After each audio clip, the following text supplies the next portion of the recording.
Hello everyone, I am Shikha.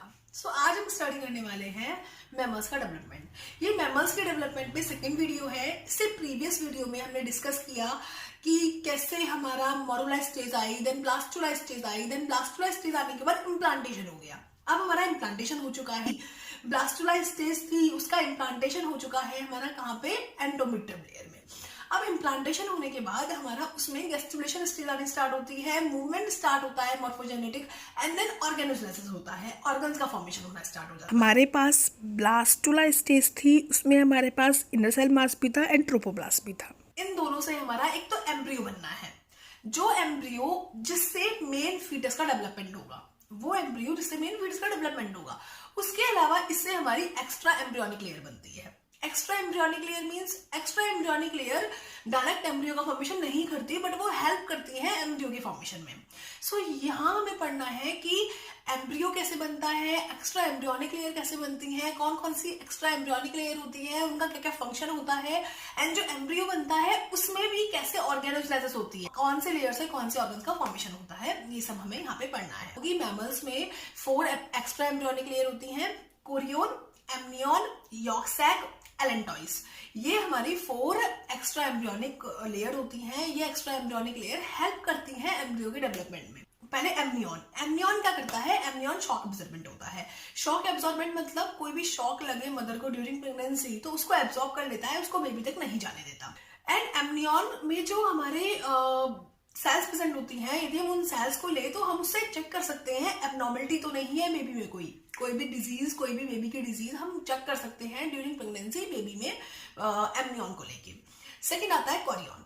Korean क्या करता है? कोरियन गैसियस एक्सचेंज करता है। देन हमारी थर्ड आती है yolk sac. Yolk sac haematopoiesis करता है एम्ब्रियो के लिए।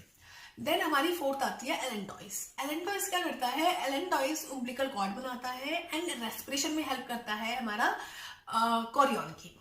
सो हम पढ़ते हैं ये एक्स्ट्रा एम्ब्रियोनिक लेयर के रिगार्डिंग, कैसे हमारी ब्लास्टुला स्टेज से हमारी ये सब extra embryonic layer and embryo का डेवलपमेंट हुआ। ओके, सो क्या था हमारा? पहले हम देखते हैं कि ये हमारा नॉर्मल ट्रोपोब्लास्ट था और ये हमारा इनर सेल मास था फुल। ये फुल क्या है? हमारा इनर सेल मास, और ये है हमारा ट्रोपोब्लास्ट। पहले ट्रोपोब्लास्ट का डिवीजन होना स्टार्ट होता है। ट्रोपोब्लास्ट साइटोट्रोपोब्लास्ट बनाता है। ट्रोपोब्लास्ट कंटिन्यूसली डिवाइड होता है तो क्या बनाता है? साइटोट्रोपोब्लास्ट बनाता है। ये साइटोट्रोपोब्लास्ट फिर इस साइटोट्रोपोब्लास्ट की सेल्स जो होती हैं डिवाइड होती हैं और वो सिनसाइटोट्रोपोब्लास्ट बनाती होती। सिनसाइटोट्रोपोब्लास्ट में हमारा साइटोकाइनेसिस नहीं होती, साइटोप्लाज्म डिवाइड नहीं होते। सिनसाइटोट्रोपोब्लास्ट हमारी इसके अराउंड एक लेयर बनाती है जिस लेयर में हमारे साइटोप्लाज्म डिवाइड नहीं होता और हमारा न्यूक्लियस प्रेजेंट होता है। क्या प्रेजेंट होता है? न्यूक्लियस प्रेजेंट होता है। तो दिस इज सिनसाइटोट्रोपोब्लास्ट। सिनसाइटोट्रोपोब्लास्ट कैसे बना? साइटोट्रोपोब्लास्ट की सेल्स ने डिवाइड होना शुरू किया बट साइटोकाइनेसिस नहीं किया। साइटोकाइनेसिस नहीं किया तो हमारा एक नॉर्मल सेल प्रेजेंट थी जिसमें हमारा न्यूक्लियस, बहुत ज्यादा न्यूक्लियस प्रेजेंट थे, मल्टी न्यूक्लिएटेड सेल्स थी। ये बना हमारा सिनसाइटोट्रोपोब्लास्ट। एंड सिनसाइटोट्रोपोब्लास्ट क्या है? कोरियन है। हमने 4 एक्स्ट्रा एम्ब्रियोनिक लेयर पढ़ी, कौन कौन सी? Amnion, chorion, yolk sac, allantois. तो ये हमारी जो कोरियन है वो हमारी कहां से आई? ट्रोपोब्लास्ट से। अब हम बात करते हैं इनर सेल मास की। इनर सेल मास में क्या होता है? ये फुल ब्राउन एंड ग्रीन, ये फुल, ये हमारा क्या है? इनर सेल मास है। इनर सेल मास में क्या होता है हमारा?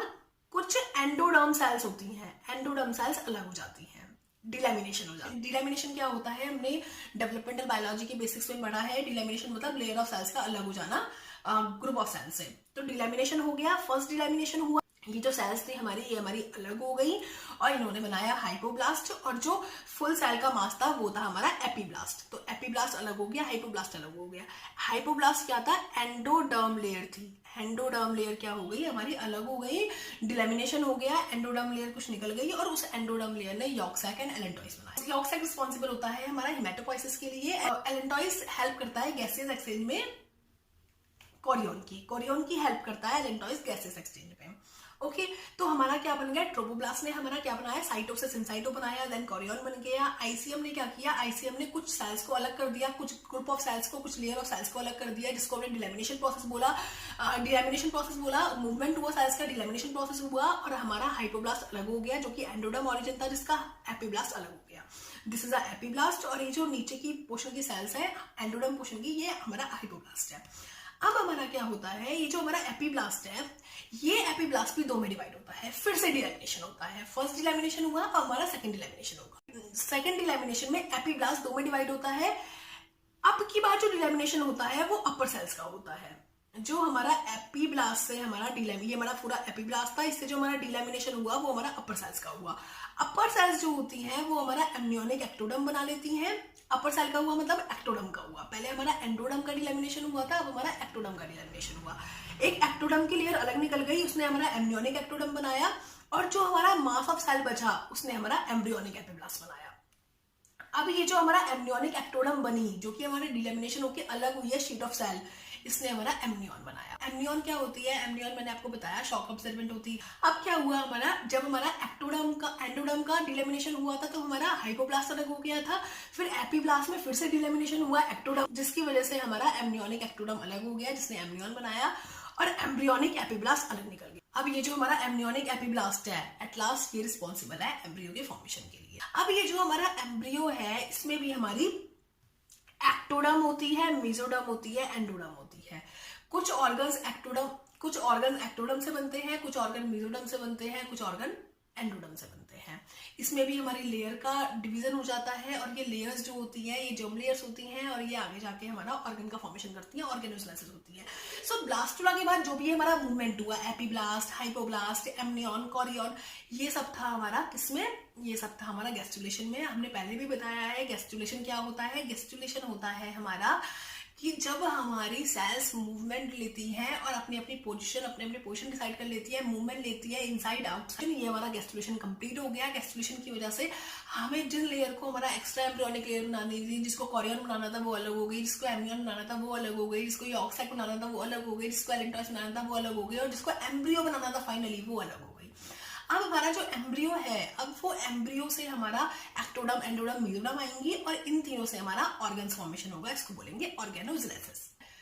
ऑर्गेनोजेनेसिस से जरूर आता है क्वेश्चन CSIR में। इसमें हमें पता चलता है कि कौन सी लेयर का क्या फेट था, कौन सी लेयर ने कौन सा ऑर्गन बनाया।